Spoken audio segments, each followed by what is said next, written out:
Hello and welcome to yet another edition of your weekly international current affairs program from the Cameroon Radio Television with me, Charles Ebune. It never rains but pours. Actually, that should be the description of the tensions between Israel and the Palestinian militant group Hamas. Ever since last October 7, the tensions have been so high ever since the Gaza-based leadership group launched attacks against Israel. International condemnations on both sides have been so high, just like the casualty. Are we nearing to a conclusion as the festive season for the Christian community, even for the Jews and Muslims in the Middle East, and in Israel in particular, is nearer? My guest today on Globe Watch is the special envoy of the Israeli Ministry of Foreign Affairs to Cameroon, TAL. Welcome to Globe Watch. Thank you very much for having me. It's practically very difficult to see an Israeli diplomat today without first of all asking what is the latest on the Gaza Strip since last October 7, when the Palestinian terrorist organization Hamas launched surprise attacks which killed at least 1,300 Israelis and other nationalities. Yes, indeed. We are all plunged into this war because it is a war. It's not another round, as we have witnessed in the past, a round of hostilities between us and the terrorist group, as you well put it, Hamas. But this time it's a war that we need to win. We need to dismantle the Hamas political, administrative, and military capabilities. Why? Because our civil population in the southern part of Israel cannot go back to the status quo ante. It has lived since we withdrew from the Gaza Strip in 2005 under constant threats of missiles and rockets. And this is unbearable. I guess the viewers will easily understand that the first duty of any government is to protect its civilians. And another reason is that in our region, in the Middle East, we have other actors. Unfortunately, many other terrorist organizations. And they all have in common the sponsorship. It's a sponsorship by Iran. So the Hezbollah in Lebanon, the Shiite militias sponsored by Iran in Iraq, and in Syria. They are all looking at what is currently happening in Gaza. I've seen the series of bombardments on Gaza, a city of roughly 2 million people. That's right. You mean to tell me that since last October 7, with all the massive destruction I have seen, Hamas has not been dismantled? No, not yet. It's important to understand what is at stake. We are talking about a terrorist organization of roughly 40,000 terrorists, plus a whole administrative mechanism. And what is particular to the way it functions is that there is a city beneath the city. There is what we have called the metro of tunnels, hundreds and hundreds of kilometers of tunnels in which the leadership hides, but also many terrorists. So this is the challenge. Many times they would prefer to evade confrontation, direct confrontation, and surprise the Israeli forces coming out suddenly from the tunnels and attacking in the rear or committing these terrorist Probably attacks. nobody would like what I may say but from the actions on the field, that actually is what is going on. You see, you need to destroy Hamas, disarm it, and make it unable completely. You gave a figure of roughly 40,000 terrorists, and if I go by what is happening, it means that Israel needs to kill roughly 40,000 people. No, not necessarily. First of all, there have been several calls, including by our Prime Minister, by the Chief of Staff, to the terrorists saying, disarm, come out, throw your weapons, and this will solve the problem. Don't follow blindly your commanders. They are cynical. They enjoy usually good conditions of life.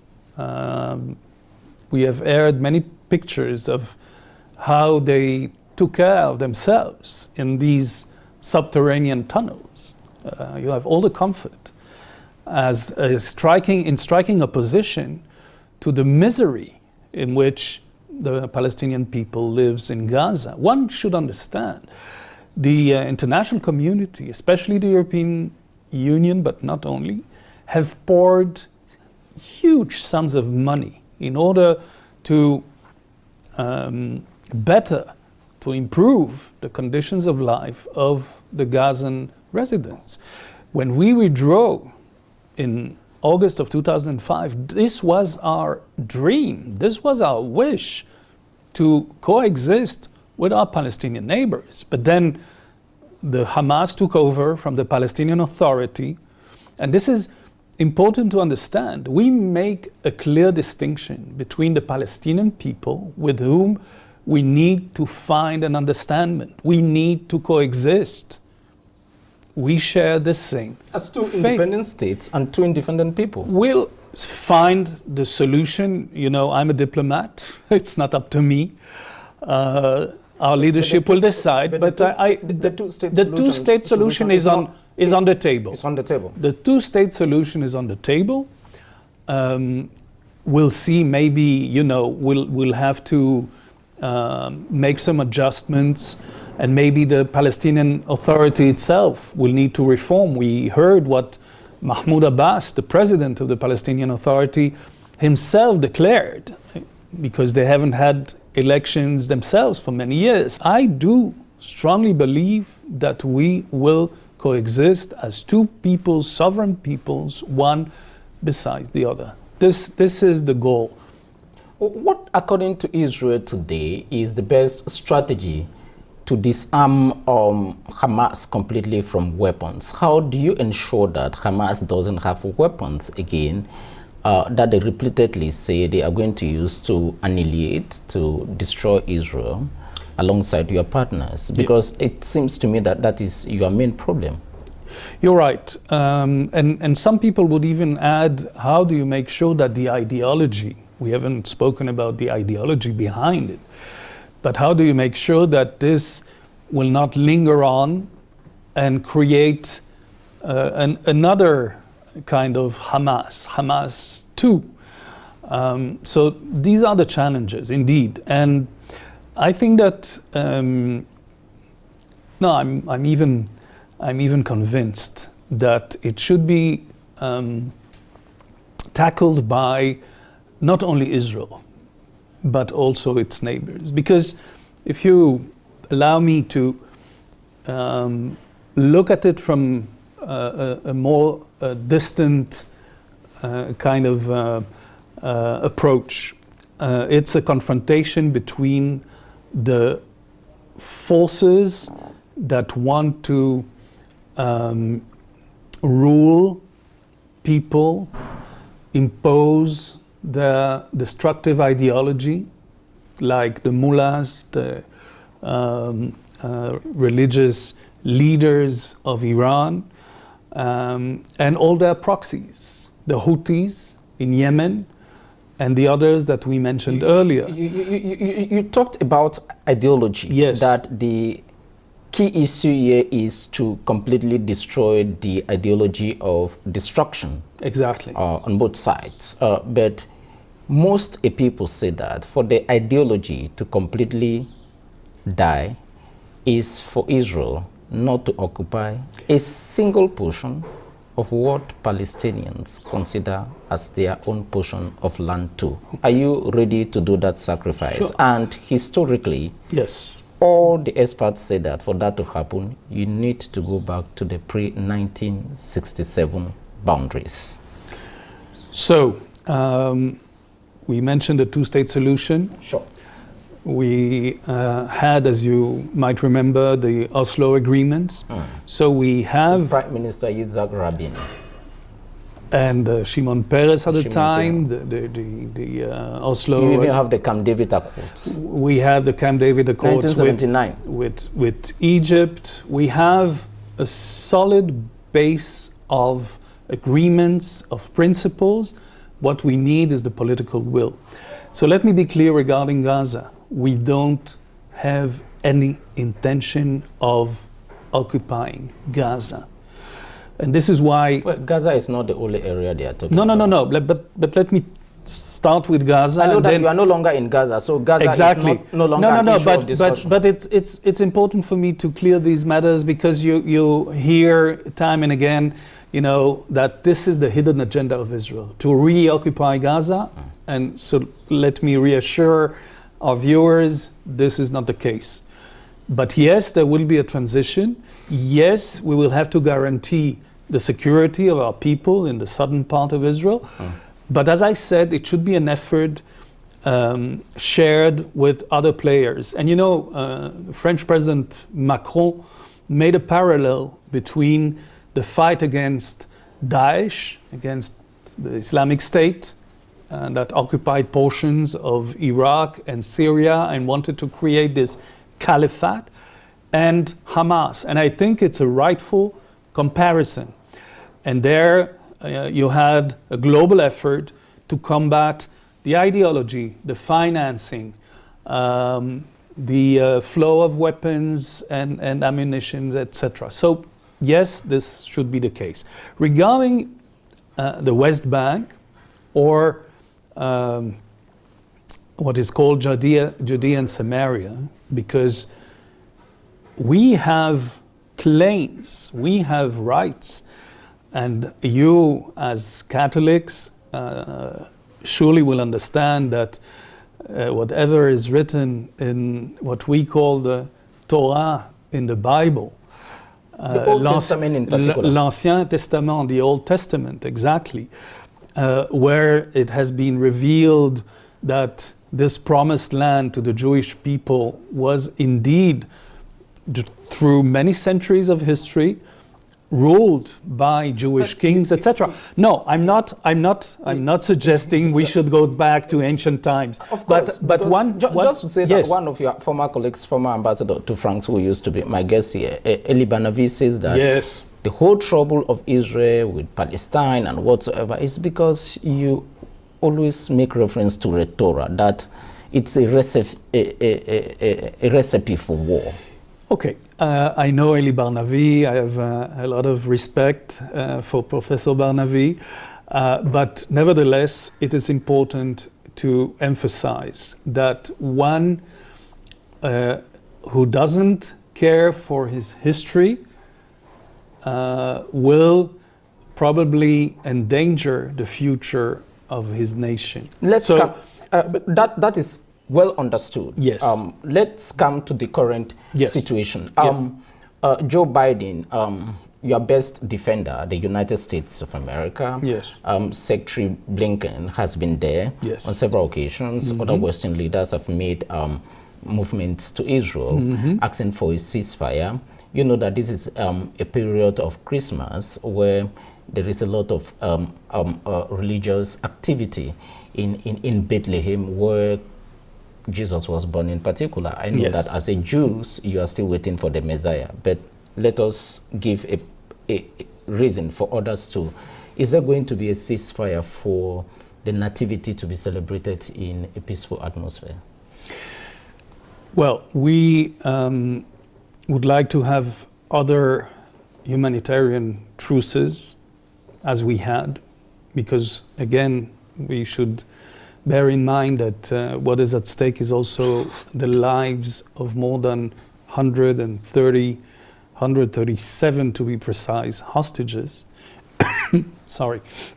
Because you mentioned the toll we paid on the 7th of October, 100,000 dead and many thousands of injured people, but also more than 240 were abducted. So if we are looking at new deals of exchange of Palestinian prisoners for the release of these hostages, of course we'll have truces. We have in place humanitarian corridors. Nearly every single government on planet Earth is very sympathetic to Israel and supports you, just like they support the just Palestinian cause, which is equally for their independence and a two-state solution. But much of the support for Israel is at times eroded by what people call disproportionate reactions and outcomes each time there is an attack or a provocation, like it happened last October 7. Which country on planet Earth will have hospitals bombed, attacked, electricity cut, 3-4 months old babies put in a plane to be sent to Morocco, to Tunisia, if not of Israel? And people are very, very angry with that. You know that people are not quite happy with that, right? Of course, and I can understand that. But let me clarify again. Gaza, the strip, not only the city, and as we said, populated by roughly 2 million people, is probably the most dense populated area in the world. This is one. 2, Hamas, as I said, a cynical terrorist organization, is using on purpose civilians as human shields. It is turning mosques, imagine mosques, the most sacred places for Muslims. It's turning mosques into caches of arms. It's using hospitals as command posts. We released images of the corridors, these terrorist corridors and subterranean tunnels under hospitals. So we are very careful. I don't know of any other army that sends pamphlets, warnings to the civilian population to evacuate areas that will be struck by the Air Force or ground forces. We did that.